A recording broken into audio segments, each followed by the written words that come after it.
This episode is brought to you by Progressive Insurance. Do you ever think about switching insurance companies to see if you could save some cash? Progressive makes it easy. Just drop in some details about yourself and see if you're eligible to save money when you bundle your home and auto policies. The process only takes minutes, and it could mean hundreds more in your pocket.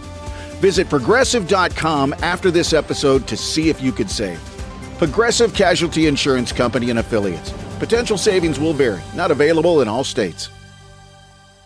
Tired of trying diet after diet without results? Mochi Health offers a long-term weight loss solution personalized to your needs. Our board-certified obesity doctors and registered dietitians provide expert guidance to help you succeed. Eligible patients can access custom-formulated GLP-1 medication at an affordable set price delivered monthly. Take our free quiz at joinmochi.com and use code AUDIO40 for $40 off your first month. That's joinmochi.com.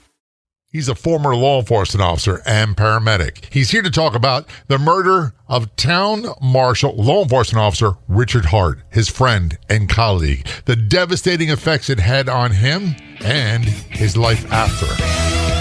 Welcome to the Law Enforcement Today radio show. I'm your host. My name's John J. Wiley. In addition to being a radio broadcaster, I'm a retired police sergeant. For the latest news articles and much more, check out our website, letradioshow.com. In the Law Enforcement Today show, we'll be joined by special guests. We'll be talking about their experiences and issues affecting law enforcement officers, first responders, their families, their community, and victims of horrendous crimes. Be sure to like us on Facebook. Our page is Law Enforcement Today Radio Show. Check out the daily articles on our website, letradioshow.com. And while you're there, download our free app. The Law Enforcement Today show was brought to you by 4patriots.com. That's the number 4patriots.com. They offer the world's best survival food, the Patriot Power Generator 2000X and more. And right now, you can go to 4patriots.com and use code LET to get 10% off your first purchase on anything in the store. You'll also get their famous guarantee for an entire year after your order. Plus, free shipping on orders over $97. And a portion of every sale is donated to charities who support our veterans and their families. Just go to 4patriots.com. That's a number 4patriots.com. Use code LET to get 10% off. Calling us from Michigan, we have David Brown on the phone. David is a former law enforcement officer, also a former paramedic, and he is the author of 3 books. You can get more information about him, his books. His website is brownbooks.com. David, thanks so much for being a guest on the show. Very much appreciated. My pleasure, Jay. How long ago were you in the law enforcement career? It was 30 years ago, on August 7th is when I walked away. Okay. When you say walked away, that usually means that something dramatic happened. And I'm not going to sugarcoat it. There's a lot of trauma that we all go through. There's a lot of violence we see. There's a lot of things that have devastating impacts on us. And quite often, it can result in very unhealthy behavior. Was that the case for you? Oh, absolutely. I lost a dear friend. His name is Rick Hart, and he was an officer in the adjoining city, and we were pals. And we stopped for a quick break, and 10 minutes later, he was laying in the street dying. Approximately 8 years beyond that until I finally just gave it up. When you say gave it up, was there a really negative impact on you? It was. I was disgusted with the DA's office. The day that Rick was killed, they didn't charge the perpetrator with a serious crime. He got out of jail that same day on a $200 bond, and they never put any restrictions on him, and he fled. And we hunted him for 4.5 years. First of all, let's talk about your friend. He was, I believe the term is town marshal. We use different terms in different parts of the United States, and that was in Colorado? Yes, he was a town marshal in Firestone, Colorado. Okay, and you were a police officer in an adjacent agency? Yes, sir. That was Tacona, Colorado. Gotcha. So you guys bordered against each other, and you got to know each other and met each other quite frequently. Yes, there's a cluster of small towns just northeast of Denver, about 30 miles, and we backed each other up on a very regular basis. These are all small departments with no training budget, and we needed to cover each other. They didn't have the budget to bring in additional officers. So, and our chiefs all realized that. They were all, although they may have been administrators as chiefs, they were still cops. So they were good with that. So if we had to go 20 miles, that was fine with the chief of police. So we had to look after each other. There was no one else. It was pretty much, that was the Wild West, and it was us against them. And you said this was the 1980s. And, you know, I got to tell you, I've been retired from police work 30 years, and it seems like a lifetime ago, and at times it seems like it was only yesterday. Well, it does. As a matter of fact, I have friends who are officers here now in Duluth, and I pray for them. Back in the day, our day, at least in the world I lived in, a cop could be a cop. You could do your job. Today, these guys are so hamstrung, and the risk level is so high, not only from the bad guys, but officers pausing. They don't know if they can react or not, and sometimes that kills them. It's too late. Right. We had a saying back in the day that complacency kills. When it comes to law enforcement, complacency kills, and it's 100% deadly. Without question. But now, in this day and age, you have to second-guess your every move or you're out of a job. And well, I get that, you know, and I'm not saying I disagree with you, David. We had a motto back in 1980s, I'd rather be tried by 12 than carried by 6. And we look back at the amount of officers who were killed in the line of duty through the 70s, 60s, 70s, and 80s. It far outpaces what's going on today. Yes, there is a lot of political pressure. Maybe we are more aware of it because of 24-hour news, social media, whatever it might be. But it wasn't a walk in the park for you, and it wasn't a walk in the park for me, and it darn sure wasn't a walk in the park for Town Marshal Richard Hart. No, it wasn't. And Rick was just the greatest guy. Now, he didn't have to do this job. He worked in the oil fields driving a truck, and he made very good money. But he took this part-time job, and he was a police officer in the Air Force, and then later in another city for a couple of years. But one of the things, Rick was a big, powerful man, but one of the things he lacked was situational awareness. He was a very highly intelligent guy. As a matter of fact, the night that Rick died, and I like to say the night that Rick was murdered, that evening Rick and I met at a restaurant and we had coffee and pie. Our wives were supposed to join us, but my wife had a tremendous headache and couldn't make it, so we waved off his wife, and we just met for 20 minutes for coffee and pie. And Paladin Press was putting on a street survival course in Denver metro area. And I kept bugging Rick. It was 3 weeks before and a week before. And I was pressuring him to come to that seminar with me. And he didn't want to spend the money. He was working part-time to pay for his child's surgeries. Rick was a Vietnam vet. He was hit heavily with Agent Orange. He had a child born without any ears, and the VA walked away from him and said, no, that's not our problem. So Rick was trying to earn money for his son's surgery. And it's just the whole situation is absolutely tragic. So I kept pressuring Rick to go to the street survival class with me. He wouldn't do it. And then finally, that evening, where we're having our pie and coffee, I took my fork and I raked it across his forearm real quickly. I didn't mean to push that hard, but it put some welts. You could see the tracks from the fork tines. When Rick was laying in his casket, his wife wanted an open casket, and he was very proud of his uniform, and as we all should be. And he wanted to be buried in his uniform if anything ever happened. So there was an open casket, and I looked at Rick's left arm, and there were those fork tines. And that's when it hit me. Nobody knew where those came from. We're going to take a short break. We are talking with David J. Brown. David is a former law enforcement officer, a former paramedic, author of 3 books. You can get more information about the books online. His website is david.jbrownbooks.com. This is the Law Enforcement Today Show. We're going to take a short break. We'll be right back.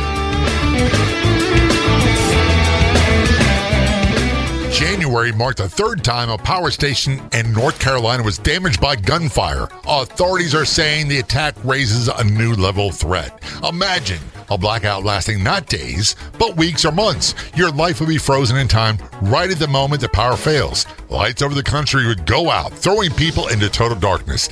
That's why having your own solar power is more important than ever.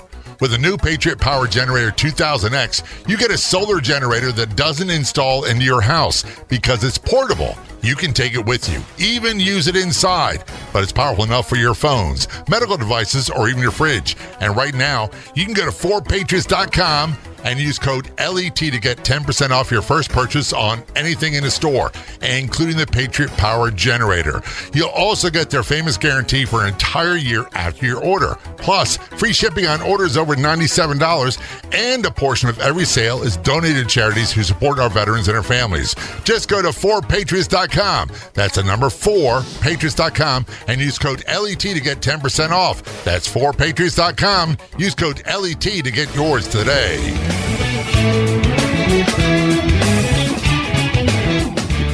If you're on the Clubhouse drop-in audio chat app, be sure to look for me and follow me.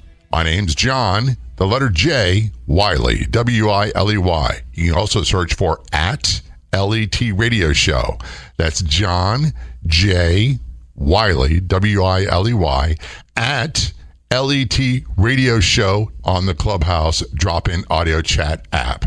Return conversation with David J. Brown. David is calling us from the Minnesota area. He is a former law enforcement officer, former paramedic. He's also the author of 3 books. The books and information about him we found online at David, the letter J, Brown Books.com. Before we went to break, David, we're talking about your friend, Town Marshal Richard Hart. He was working apparently part-time in this town in Colorado, and he was killed. But before that, you guys had met for dinner or for a pie and coffee, and you're trying to convince him to go to a street survival seminar, which, by the way, they were huge back in the day, and they still are, because that's where you get a lot of the situational awareness training from, because quite often agencies can't afford it, and the other way you get that experience is the hard way, by going through it. Correct. I did my best to push Rick forward. I even offered to pay for the class for him. I wouldn't have had a problem with that at all. But Rick is a proud man, as he should be, as we all should be. As we left the restaurant, I turned left and he turned right. And that's within 10 minutes, he was laying there dying. What had happened is that Rick picked up his partner after his partner was at home for dinner, and they saw a vehicle careening off of several parked cars. His partner pulled the car over. Rick was in the passenger seat. Rick approached the driver, and the driver was obviously drunk and argumentative. He was racing his engine, and Rick committed the cardinal sin. It cost him his life. He reached into that car to pull the keys from the ignition. The operator grabbed his arm, took off, dragged him about 18 feet, and dropped him. And that was the end of Rick's life. You're right. That is a horrible mistake to make. And I've made that mistake. I don't know of anybody who hasn't made that mistake. Fortunately, it didn't cost me. But he how old was he when he was killed?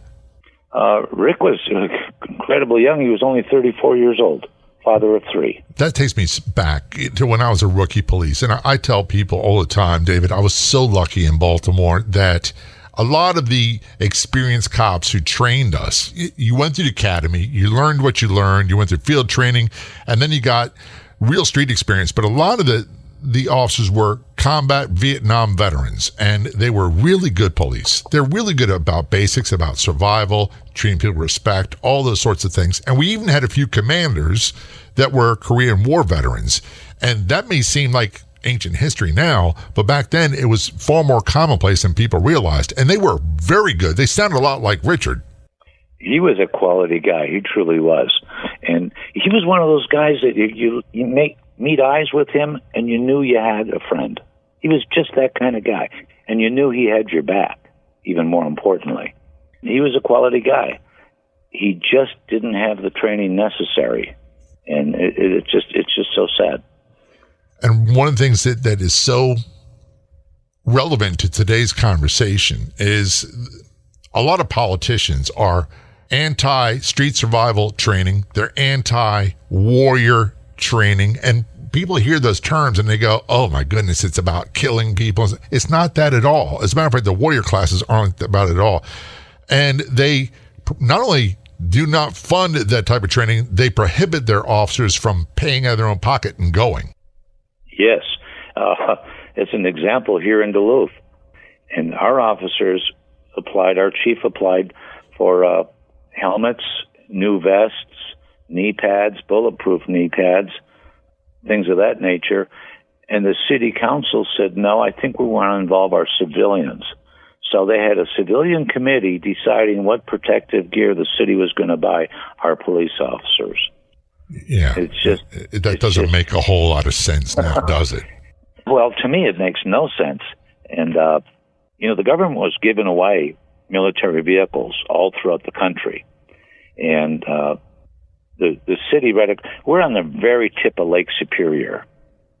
I can look out and I can see ships moving back and forth. Right across the bay from us is Superior, Wisconsin. They opted to take one of those armored vehicles from the military, and we've had to call for their assistance a dozen times every year for barricaded subjects, where there's shots fired, that type of thing. Our county has a Bearcat.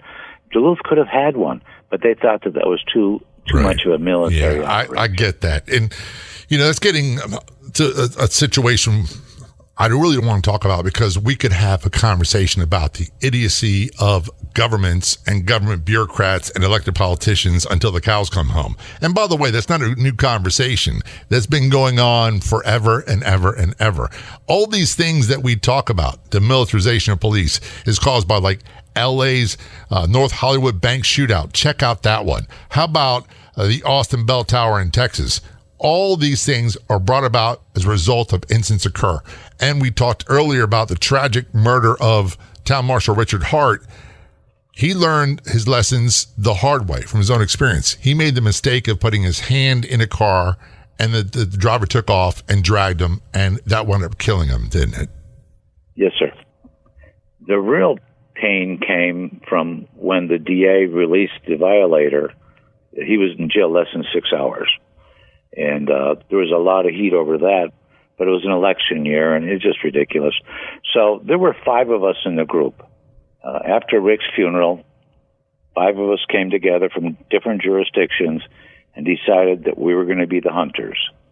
Supposedly, the FBI was involved, and federal agencies don't share anything with local officers, at least in my experience. So we had to be our own force, and we set up schedules. We looked for Bernie right up until his body was found. And what I did for my end, now we had this is a whole area is honeycombed with underground coal mines. So we would check all the entrances to make sure they were still sealed and that he wasn't hiding in any of those places. But during that time, that 4.5 years until he was found, I made more traffic stops after Rick's murder than ever before. But I wrote 0, and I mean no tickets. I put myself on my very best behavior and became the ambassador of goodwill to all people. I stopped motorists for the silliest infractions. All the time, I was hoping somebody would drop something in my lap because they liked me because I was nice to them. I know there are people out there that knew about Bernie. Some of you may even know where he was. I was trying to make friends, so I had to play that game. Until at one point a supervisor confronted me as to my not writing any tickets on moving violations. And I just didn't bother to tell him. I said, gosh, I thought we were here to assist our citizens. And we're going to take a short break. We're talking with David J. Brown, former law enforcement officer, former paramedic. We're talking about the murder of Town Marshal Richard Hart and the aftermath. Don't go anywhere. This is Law Enforcement Today Show. We'll be right back.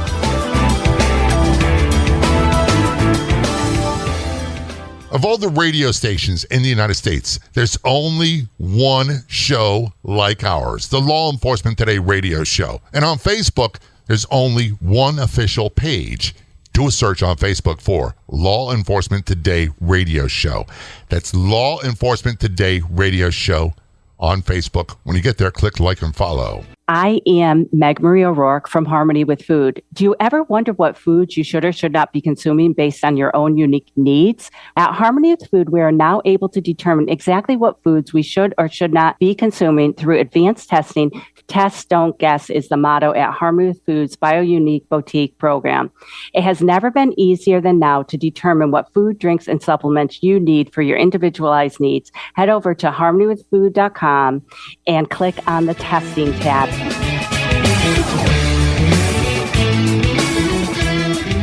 Turn conversation with David J. Brown, former law enforcement officer, also former paramedic. He is the author of 3 books. You can find them, get more information about him and the books online at his website, davidjbrownbooks.com. That's the letter J, davidjbrownbooks.com. We're talking about the murder of your friend, Town Marshal Richard Hart. And just for those tuning in late, he was a part-time law enforcement officer. He was doing it to help generate revenue to pay bills for child surgery, and you became very close friends. And you met for pie one night, pie and coffee, had a conversation about doing some more training.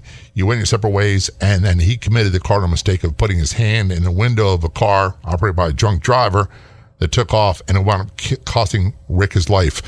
Before we went to break, you said that the guy who was arrested, and I really don't want to give his name, was only charged with a minor offense and was released about 6 hours later, correct? Yes, that's right. He went to the wind. He was given no restrictions by the court as to his travel. He was just free to fly. And we hunted him. A large group initially, officers from all over the region and several states. But as time went on, everyone slows down and goes back to their lives. And that's understandable. But 5 of us stood fast. We were going to catch him. And we were all small towns. We didn't have access to computers. We didn't have access to all the data that's available if you're a federal agency. So we did a lot of footwork, an awful lot. But at the same time, my personal life, I was destroying myself. I was always a drinking man, but then I fell into the bottle, and I could not climb out. Right. And as strange as this may sound, or maybe it doesn't sound strange to some that have been into a situation near that, but I actually blamed my wife. It was a very dark secret. She didn't know, but I harbored a tremendous grudge that if she would have been there for dinner that night, if she wouldn't have had that severe headache, Rick would still be alive today. And this insanity drove me deeper and deeper into a level of hatred that I couldn't even stand myself. That's an ugly secret to have to live with. It also makes, I don't want to say sense because that's not the right word, but for someone who's been through extreme trauma, placing blame on someone who has nothing to do with it is not uncommon. And I'll be honest with you, David, there are things that, I've forgiven people. I've forgotten a lot of names over the years because I don't want to remember them. I don't want them to have an impact on my life today. But there's a couple people that I will never forgive and I will never forget because what they did was so heinous and so violent and affected friends of mine and myself as well that I just can't let it go. I don't obsess over it. I don't stew over it. I don't lose sleep over it anymore. But you know what? Their names are still there. I have some of those myself. I like the way we were able to reinforce each other in kind of our madness. But yeah, you know what? Doing the job changes you. I don't care who you are. Don't look at me and tell me that you live in a normal world because you don't. You possibly can't. And that kind of denial can be deadly as well. And I think that's where a lot of our officer suicides come from. Yeah. I was on the very cusp of it. And something told me that God had a plan for me. And I'm not a religious man, but today I've learned to live a spiritual life based through the principles of Alcoholics Anonymous. And I'm so grateful for that organization. I'm so glad you found them too, and you got yourself a really good life as well. Yes. This is the best my life has ever been. And tomorrow it will be even better. It truly will be. I want to go back to the beginning of the dark days and Town Marshal Richard Hart, your colleague, your friend, he was killed, and somebody might say an accident. I don't use the term accident. When someone takes off because a police officer puts their hand in the car and drags him, it's on purpose. That is homicide. The suspect, the defendant, whatever terminology you want to use, was arrested, charged with minor charges, and released, and then he took off and was a fugitive. And you guys formed your own little posse, for lack of better words, to try to find this guy. Oh, we did. As a matter of fact, this was a rough area. This is a farm community, hard living, hard working people. There's mining going on there. These are people, these are the salt of the earth kind of folks, but they're a little bit hard edged. And if you cross them, you're going to pay. Well, there were some tough guys in the area. And so what I would do, and the other 4 of us 5, we would roust these guys. And we would say, I know you did this, I know you did that, but I'm not going to charge you. If we even caught them doing a crime, we'd say, I'm not going to charge you, but I want some information. Mm-hmm. Let's be pals. Well, little did they know that we wrote up arrest warrants for every one of them, but we didn't serve them. You have a long time before you have to have them signed and served. So we used that as a tool, but again, we were so powerless. We're just little people in little towns, so we never did find the perpetrator. He was found, however. How much later was that? 4.5 years. 4.5 years. There was a broadcast on a state emergency band radio system to all Carson stations. This is a little emotional for me. It's okay. Excuse me. The broadcast was fugitive, and his name has been taken into custody. And then our county dispatcher, minutes afterwards, said he has been taken into custody and he has ended his own life. And they gave the location. And that's all we knew until the next day. We found out from reading the newspaper, of course. And what did they say? He had taken his own life at a campsite in Nevada, shot himself in the chest with a .38 caliber pistol. He did supposedly leave a suicide note that made no mention of his conflict or killing Officer Hart. Well, I'm not a big believer in karma, but in a way, maybe in a sick kind of way, people might think, not very spiritual, this guy. I'm kind of glad he met the end he did. Well, and then we don't know what he did before he killed Rick. We don't know what he did while he was on the run, but I can tell you this. When the county attorney charged him on November 3rd, I think he signed the warrant for a rearrest. We had an officer right there as he signed it, and he radioed us. We were at the suspect's home the moment that was signed, and we got a code 4, and there were guns everywhere. Mm-hmm. In hopes we could capture him. But of course, he was long gone. So he was ready for war. Oh, absolutely. Yeah. And again, we checked every source we possibly could. But we just, the guy was too slick. He was good at what he did. And where he got his training, God only knows. He was an Air Force veteran, I think just an E2.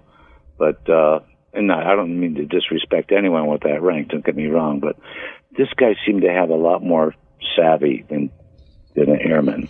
There were so many people that we came in contact with, David, that there's the Hollywood stereotype of the criminal mastermind, and they are very, very rare. Most criminals are not very bright people. They're not very intelligent. If they were, they wouldn't be spending their time and energy doing criminal things. But then you had a few that, even though they weren't bright, they weren't intelligent, they weren't smart, they were very good at being career criminals, and they just seemed to know by instinct the right things to do to evade arrest for as long as possible. We're talking with David J. Brown. He is a former law enforcement officer, also a former paramedic. When we return, we're going to talk a little bit more about the murder of his friend, Town Marshal Richard Hart, and his own demise and salvation.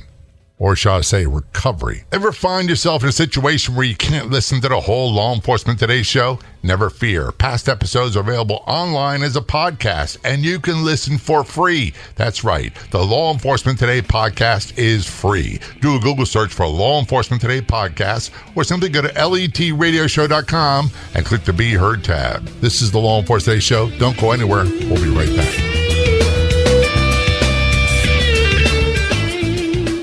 If you haven't done so already, please download our app. It's 100% free. We got versions for your Android and iPhone devices, 100% free. You can download them today at our website, which is letradioshow.com. That's letradioshow.com. Be sure to get yours today.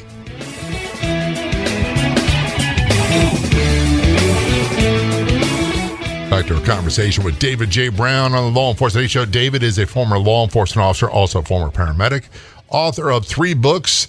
You can get more information about him and his books online. His website is davidjbrownbooks.com. We're talking about the murder of your friend and colleague, Town Marshal Richard Hart in Colorado. And eventually the suspect, who was a fugitive for years and years and years, was found. He died by suicide, and you would think that there would be a sense of relief. Okay, this part is over. We can rest. We can relax. Quite often, and here's a term that Hollywood loves, closure. There is no such thing as closure for most people. Did you experience some tremendous closure where like, oh, he's been arrested or he's dead? It's like, okay, I can go back to being the way I was before this incident. The only closure I've ever experienced is when I paid off my pickup truck. Yeah. Outside of that, I don't think there's any such a thing. But people need to heal without question. And the day, August 7th, 1991, the day I had my duty weapon in my mouth, the same day I turned in my badge, was also the same day I was never going to drink again. And that was 30 years ago, and I've yet had that desire to have a drink. It took me a period of time. I felt some level of guilt. I know it didn't belong to me with Rick's death, but yet I carried that. If I would have sold him harder on that street survival class, if I would have pushed him, but you know, that's armchair quarterback. Yeah, it's called coulda, shoulda, woulda. Yeah. If I could have, should have, I would have, you know, we're not God. We're not Superman. We can't save everybody. I went through my own survivor's guilt about stuff, David. And you know what? It's a process that you just got to work through, and it takes a long time. It takes a really long time. Well, I found the greatest blessing in my life. My mother passed away in 2001. I was living in Colorado at the time. She lived here in Duluth, Minnesota. I drove because I needed some head time just to clear everything up. I drove back to Minnesota for my mother's funeral. I got to do her eulogy, and that was important to me. And I returned home, and as I was driving through Gillette, Wyoming, I had to stop for gas, and I saw a mountain face very nearby. And I thought, I've got to go there. Something is pulling me. Jay, I do not violate anyone's property. I've never stepped a foot on anyone's private property. I won't pick up a billfold. If there's a billfold that's laying on the ground, I'll pick it up and stand there and hold it forever if I have to. But I'm going to find the owner of that billfold. But in this case, I was so driven, I got on a frontage road and then onto a real bumpy dirt road, and I came to a cattle guard. And a lot of people may not know what a cattle guard is. It's spaced out. It looks like railroad tracks, spaced out about 3 inches apart to keep the cattle from walking through the roadway, right, where there's a fenced area. I drove as close as I could, and then I started walking. And, Jay, I found myself standing in front of this sheer mountain cliff, and sheer mountain face, and suddenly I'm on my knees with my hands pressed in prayer. Now, again, I'm not a religious man. I don't know how long I was on my knees. I don't know what took place. I walked back to my car, and I heard a voice tell me, write the book. And I don't know how to write a book. I graduated 15th from the bottom of my high school class of 450 kids. I never applied myself for anything. I drove back to Colorado and sat down the next day. I went out and bought some legal pads and a bunch of pens, and I sat down the next day, and I used 68 legal pads to write my first book because I didn't have a computer. I don't know how to use a keyboard. Was that book about or inspired by your downfall and your recovery? Yes. Actually, I've written 4 novels and then one, and I'm working on a 5th. But the whole thing is hope and joy and pushing through with our pain and our fears. And if I can say one thing about fear, fear is not, in my vocabulary, fear is not a word. Fear is an acronym, and it stands for false evidence appearing real. It seems like we all, myself included, we get locked up in our fears that we can't do this. We're not good enough to do that. Nobody will believe this. I had to push through that fear. And once I broke through the fear, I had to write about my truths. Because my goal was for other people to seek their truths. That's where the freedom comes from. And I was very steadfast with, I don't get a pass. I've got to tell the truth as it was so I can move forward, and hopefully other people will want to follow that same lead. When you talk about your freedom from that, are you talking about from the guilt and remorse about Richard Hart and your own drinking problem? Oh, it's just the freedom of self. I had a very miserable childhood, and I made a mess out of my adult life. I've been married and divorced 5 times because I wasn't crazy. I just wasn't connected with myself. And once I got connected with myself, my life changed. And I just have a great deal of fun. I love writing. Now, I've had 5 books published without any education. Only thing was God's grace and my own determination. And my message is to everyone, I very much dislike the word victim. I very much dislike the word survivor. Survivor is one step above victim. And that's not enough. We deserve more than that. A lot more than that. I didn't get sober just to survive. I got sober to live. I get that. And to live the best life I possibly can.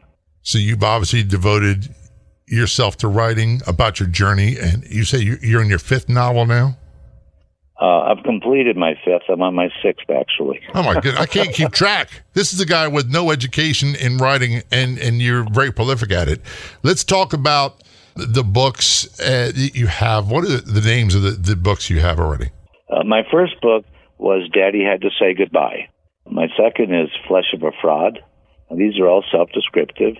My third was Harvest Season, Body Parts. The 4th is Altered Egos, The Lies We Tell Ourselves. And my 5th is Be Like Ed, who is a story about a wonderful man who passed away from cancer and all the gifts he gave to so many people. This man was so engaging and loving. He retired Air Force, had the biggest heart.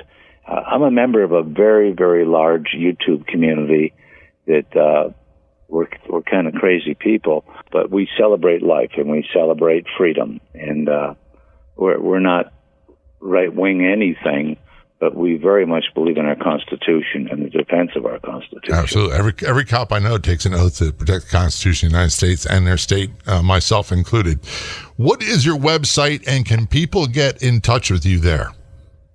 They can get in touch. My website is davidjbrownbooks.com. If you order books from my website, I can sign them.